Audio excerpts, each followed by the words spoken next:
हे guys, good evening, Radhe Radhe, जय माता दी। कैसे हैं आप सब? आई होप आप लोग बहुत अच्छे होंगे। और आप सभी को नवरात्रि की ढेर सारी शुभकामनाएं। अभी हो रहा है शाम के 4:30 बजने जा रहे हैं और मैं लगी हूँ अपने काम में।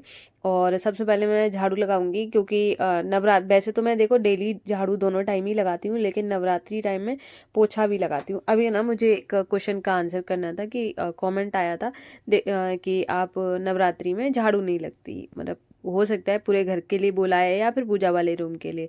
तो आपको मैं बता दूं, हर जगह का अपना अपना एक अलग नियम होता है, हर जगह लोग अलग तरीके के चीज़ें मानते हैं। तो हमारे यहाँ पे मेरे मतलब मैं अपने मायके से ही या यहाँ पर भी हर कोई ना दोनों टाइम ही मतलब घर को साफ सुथरा रखता है, क्योंकि है ना माता रानी आती है और देखो साफ सफाई का बहुत ज़्यादा ध्यान रखते हैं। क्योंकि इसमें ना थोड़ा सा विचार ज़्यादा मानते हैं कि कुछ भी गंदा नहीं हो और साफ रहना चाहिए। और हम 9 दिन तक बहुत अच्छे से साफ सफाई करते हैं। तो ऐसे जैसे हर जगह का अलग अलग है। कहीं पे अभी आपने जैसे बताया कि सिर पे ना झाड़ू नहीं लगती है, कपड़े से पोंछ देते हैं, तो ऐसा हो जाता है। लेकिन मैं आपको एक ये भी है कि हमारे यहाँ ये होता ही है, क्योंकि दोनों टाइम ही साफ सफाई का हम ध्यान रखते हैं। और तो और दूसरी बात है कि अब दूसरे रीजन से अगर मैं आपसे कहूँ, तो जैसे कि अभी तो नवरात्रि है, ठीक है। तो हम मान के चलिए हम झाड़ू नहीं लगाते हैं तो चल जाता है कि चलो ठीक है हम नहीं लगाएंगे, नहीं चलेगा। लेकिन क्या है ना, आगे अगर यही चीज़ें बाद के लिए सोच ली जाएं कि माता तो हमेशा ही रहती है ना पूरे साल, बस ये है कि ये 9 दिन होते हैं, ये अलग होते हैं, खास होते हैं। तो अगर हम इसमें इतना विचार मानते हैं तो हमें तो विचार हमेशा ही मानना चाहिए, क्योंकि भगवान तो हमारे घर में हमेशा ही रहते हैं। तो हमें फिर झाड़ू हमेशा ही नहीं लगानी चाहिए। मुझे ऐसे लगता है कि मुझे ऐसे लगता है, हर किसी को ऐसा लगे जरूरी नहीं है, अपना अपना देखो विचार होते हैं। और तो इस वजह से मुझे लगता है कि भगवान जी आए हैं, तो हम जैसे दरवाजे की सफाई करते हैं, भगवान जी आएंगे, दरवाजे को सजाते हैं, बहुत सारी चीज़ें हम करते हैं कि भगवान हमसे खुश रहे, हमारे घर में आए। तो वैसे ही मुझे लगता है घर को साफ सुथरा रखना बहुत ज़्यादा ज़रूरी है। देखो अपना अपना देखो मानना होता है, तो हमारे यहाँ पे तो मतलब लगाते ही लगाते हैं। और रही बात एक और कमेंट की कि आप ना पूजा वाले रूम में मत जाया करो, किसी से करवा लिया करो। तो और अब मैं आपको बताती हूँ कि जैसे कि मेरा हम लोग का ना, मैं जॉइंट फैमिली में रहती हूँ। बहुत सारी चीज़ें जैसे मान के चलिए, मानती हूँ मेरे घर में मेरे भाभी हैं, जेठानी है हमारी। तो ठीक है, वो भी अपना काम कर रही होती है, मैं भी अपना काम कर रही होती हूँ। तो क्या होता है कि अब जैसे मैं अगर चाहूँ कि मैं ये बोल दूँ कि अभी मैंने 4-5 दिन मुझे जाना नहीं है, आप कर लीजिए, तो ऐसे नहीं हो पाता। कल को वो अपने घर चली जाएंगी या फिर किसी काम से है नहीं, तो फिर है वो सब चल नहीं पाता है। और फिर क्या होता है कि अब जेंट्स लोग हैं, अब जैसे छुट्टियां हो जाती है तो एक एक महीने के लिए घर चली जाती है, मैं भी चली जाती हूँ। तो वो है ना, उस टाइम में अगर हम जेंट्स से बोले कि नहीं नहीं आप है ना पोछा झाड़ू कर दीजिए, मैं पूजा वाले रूम में जाऊंगी नहीं, तो नहीं चल पाता है जब आप अकेले रह रहे होते हो, ये मान के चलिए। तो इस वजह से मैं इन सब चीज़ों को नहीं मानती हूँ। और फिर ये जो है ये एक नेचुरल प्रोसेस है और इससे हर इंसान गुजरता है, कोई ये बहुत बड़ा वो नहीं है कि अब रही बात दूसरे उसकी, देखो क्या होता है कि मैं किसी को गलत नहीं बोल रही हूँ यहाँ पर कि आप लोग गलत है मैं बहुत सही हूँ, मैं इसीलिए नहीं बोल रही हूँ। मैं सिर्फ अपना एक पॉइंट ऑफ व्यू बता रही हूँ, बाकी और कुछ भी नहीं है। अभी जैसे कोई कमेंट आया था कि आप है ना जो पीरियड टाइम में ना ये सारी चीज़ें छूते हो और लड्डू गोपाल जी का की सेवा भी करते हो, ऐसे तो सब अशुद्ध हो गया। तो आप एक बात बताइए कि मान के चलिए कि मैं कोई भी चीज़ छू नहीं रही हूँ, तो फिर मुझे बिल्कुल उस जमाने में चले जाना पड़ेगा जहाँ पे 4-5 दिन के लिए औरतें एक रूम में ही रहती थी, वो उनको बाहर भी नहीं निकलने दिया जाता था। तब ऐसा पॉसिबल है कि आप कोई भी चीज़ टच ना करें और उस कंडीशन में आप एक रूम में ही बैठे रहें। तो ऐसा तो देखो है नहीं, गृहस्थ में रह के अगर आप सेवा कर पा रहे हो और तो ये बहुत बड़ी बात है। क्योंकि है ना आजकल तो जैसे क्या होता है, जब से क्या है ना, मैं बोलूँगी जब से क्या है ना ये जो सोशल मीडिया आया है ना, तब से पता नहीं क्या भगवान को एकदम हवा बना दिया गया है कि मतलब हर चीज़ हम उनके हिसाब मतलब अपने हिसाब की कर रहे हैं। और जो कुछ चीज़ें हैं तो जो कि हम सोशल मीडिया पर देख लेते हैं कि ऐसा ऐसा है, इस वजह से करते हैं। तो मुझे अब मैं कौन सी चीज़ नहीं छू छूती हूँ, मुझे छूना पड़ता है, मजबूरी है मेरी।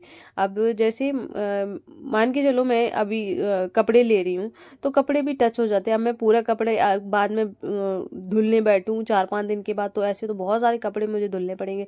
मैं जिस चीज़, जैसे मैं बेड पे लेटती हूँ, ये सारी चीज़ों का मैं बहुत ध्यान रखती हूँ। मैं उसको, उसकी साफ़ सफाई का ध्यान रखती हूँ कि साफ़ सुथरा रहे।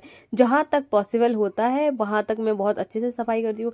कुछ चीज़ें ऐसी होती हैं जहाँ हमारा बस ही नहीं चलता है कि कैसे करके हम ये सारी चीज़ों को मैनेज करें, और तो वहाँ पे ये सारी चीज़ें इतना मैं नहीं मानती हूँ। मुझे ऐसे लगता है कि अगर आपका मन शुद्ध है, मन शुद्ध से बड़ा कुछ भी शुद्धता होती ही नहीं है। अगर आप भोग बनाते टाइम है ना, मन में कोई गलत विचार नहीं है आपके, किसी के लिए कुछ, आपके लिए मन में कोई द्वेष नहीं है, कुछ नहीं है, तो आप वहाँ पे आप भोग बना रहे हो, भगवान भोग स्वीकार करते हैं। बहुत सारे, अगर आप उठा के देखेंगे, बहुत सारी चीज़ों में आपने खुद देखा होगा भगवान जी। अब आपको ना एक शुद्ध और अशुद्ध का एक बताती हूँ आपको, कि जब एक बार विष्णु भगवान जी ने ना मतलब एक जो थे नीची कास्ट के थे। मैं तो पहली बात तो यहाँ पे एक क्लियर कर देती हूँ, मैंने आज दिन तक कभी भी किसी भी कास्ट को लेके ऊंचा नीचा नहीं बोला। मेरे लिए विचार और इंसान की जो होती है ना नीयत, वो ही सबसे ऊंची और नीची है। बाकी तो मुझे कोई भी कास्ट कभी भी नीची नहीं लगी, कभी ऊंची नहीं लगी, सब बराबर ही है। इंसान की अपनी आदतें अच्छी होनी चाहिए, तो मैं यहाँ पे किसी को भी नहीं करूँगी, मैं सिर्फ स्टोरी बता रही हूँ। तो उन्होंने ना उनके हाथ का खाना, मतलब जो लक्ष्मी जी थी, वो एक दरिद्र मतलब समझ गए होंगे जो नीची कास्ट के होते हैं, उनके यहाँ पे उन्होंने खाना खा लिया था। तो फिर है ना विष्णु भगवान जी ने ना लक्ष्मी जी को निकाल दिया था, मतलब घर से निकाल दिया था। अगर आप ये स्टोरी नहीं जानते तो आप एक बार है ना जहाँ मतलब सोशल मीडिया पे या पे किसी यूट्यूब पर किसी पर भी जाके देख सकते हैं। तो फिर है ना उन्होंने उन्हें निकाल दिया था, ये कह के कि आपने ना एक दरिद्र का, एक अछूत के घर का खाना खा लिया है। तो वहाँ पर फिर वो लक्ष्मी माता ना उनके घर से चली गई थी, विष्णु भगवान जी के यहाँ से चली गई थी। और उनके जाने के बाद विष्णु भगवान जी को 12 साल भटकना पड़ गया था। तो लास्ट में आके उन्हें उसी दरिद्र के घर का खाना खाना पड़ गया था। क्योंकि है ना, इसलिए जब भगवान ने कभी ये नहीं भेदभाव करा कि ऊंच नीच का किसी का, तो हम कौन होते हैं ये सब करने वाले। और ये जो चीज़ें हैं ये हमारे हाथ से बनाई हुई तो है नहीं, ये नेचुरल प्रोसेस है, इससे हर एक औरत गुजरती है, और इसके चलते ही हम आगे की जो होता है ना वंश वगैरह बढ़ता है। तो ये बहुत एक अलग चीज़ है। और देखो अब नहीं चल पाता, पहले के टाइम में चल जाता था कि औरतें घर में बैठी, अचार नहीं निकाल रही है, निकाल रही, मुझे देना है तो मुझे देना ही पड़ेगा। और ऐसे अगर मान के चलो, चलो बहुत सारी चीज़ों को मैं अवॉइड भी कर दूँ, ये नहीं छू रही हूँ, वो नहीं छू रही हूँ, लेकिन अगर जैसे अब मान के चलिए मेरे जो एक एग्जांपल दे रही हूँ, मेरा जैसे ऑयल आता है उसमें है ना 15 लीटर का ऑयल का डब्बा भरा रहता है, उससे हम छोटे छोटे जैसे जैसे इसको भर लेते हैं। तो अगर वो मुझे अचानक से काम आ जाए, घर में कोई है नहीं, तो उसके बाद है ना फिर मैं उसी से ही ऑयल निकालूंगी। तो क्या मैं अगली बार उसको ऑयल को यूज़ ना करूँ, कि अब मैं भोग बना रही हूँ मैं अलग से खरीद के लाऊं? नहीं हो पाता है ना। तो अब सबसे बड़ा विचार होता है, विचार शुद्ध रखेंगे ना तो सब चीज़ अशुद्ध होती है शुद्ध, और भगवान स्वीकार करते हैं। बहुत सारे ऐसे एग्जाम्पल हैं, आप चाहे तो देख सकते हैं। तो मैं इतनी सारी खाना सब चीजें हो नहीं गया है, मानती सिर्फ हूँ। बर्तन रह गए हैं, तो अब जाके बर्तन धुलूंगी। और मैं आरती में गई थी, मैंने माता रानी के दर्शन भी करा दिए आपको। और थोड़ा सा ना कम रिकॉर्ड कर पाया क्योंकि आरती के टाइम में ना बहुत भीड़ होती है, और इस वजह से ना थोड़ा सा ही रिकॉर्ड हुआ है। और मैंने सोचा था कि मैं आपको अच्छे से दर्शन है ना जब ढोलक में जाऊंगी ना तब करवा दूंगी, लेकिन है ना अब ढोलक में जाना मेरा कैंसिल हो गया है क्योंकि निष्ठू सो गई है। दोपहर में मैंने बहुत कोशिश करी कि सो जाए, वो नहीं सोई, इस वजह से अब जल्दी सो गई है। तो वो सो गई है तो फिर मैं अब कैंसिल कर रही हूँ, मैं नहीं जा रही हूँ, कि अकेले अच्छा नहीं लगता उसको छोड़ के जाऊँ। है तो सभी लोग हैं घर में, लेकिन वो फिर मेरा मन नहीं लगता उसको। मैं सोचती हूँ उसको साथ ले जाऊँ या फिर मैं यही रुक जाऊँ।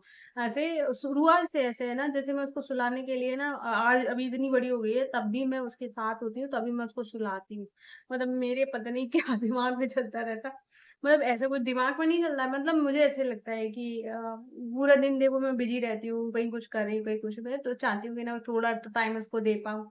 तो इस वजह से जब वो सोने जाती है तो मैं सब काम छोड़ के उसके पास आती हूँ। मैंने कहा हाँ ये सो जाए, और किसी दिन अगर गलती से वो उससे सो जाता है, कितना दुख आता है कि अरे इसको टाइम नहीं दे पाया। तो ऐसे वाला रहता है। और अभी ना आज मुझे देखो इतना तेज जुकाम हो रखा है, और गला भी खराब हो रहा है, और इधर है ना बहुत तेज दर्द हो रहा है। अब ये ना क्या कर सकते हैं, अब हो गया तो हो गया।